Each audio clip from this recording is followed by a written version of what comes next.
So, ano nga ang gagawin kapag ikaw may SPay later na pangalagaan mo? Huwag mong i-overdue. Kunwari, ang due date mo ay April 5.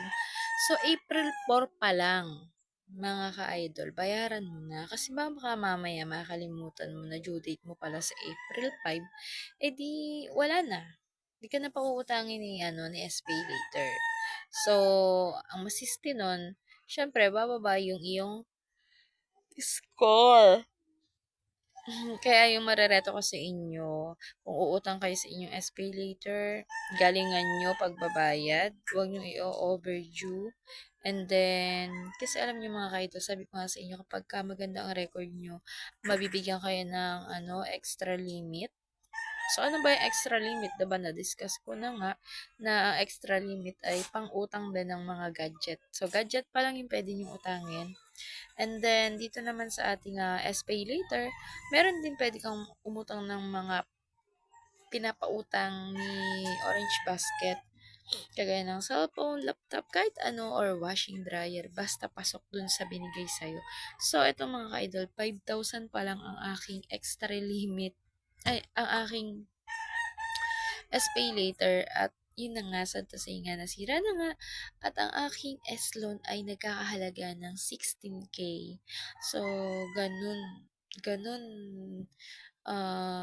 nasira yung aking SPay later, ang aking Shopee account. So, babayaran din naman namin siya utay-utay, at hindi ko alam kung babalik pa yung aking SPay later at ang aking extra limit at ang aking S-loan. So, yun lang ang ating balitang SPay later ngayon.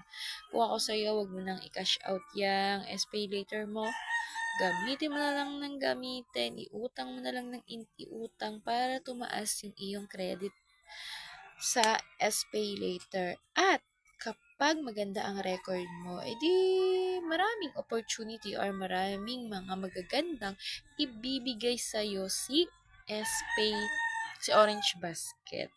Baka mamaya kasi ma-scammy ka, ay kaawa mo rin naman. Masisira yung pinaghirapan mong account ng Orange Basket. Alam mo yun, yung ang dami-dami mo nang na-order.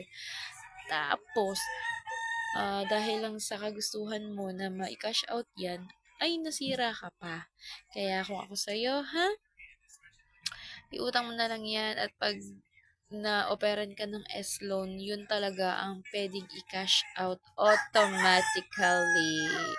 So, sana ay nakapulot ka sa akin ng aral. So, once again, this is me, Ate Jen, inyong Ate Jen Plingaram Vlogger.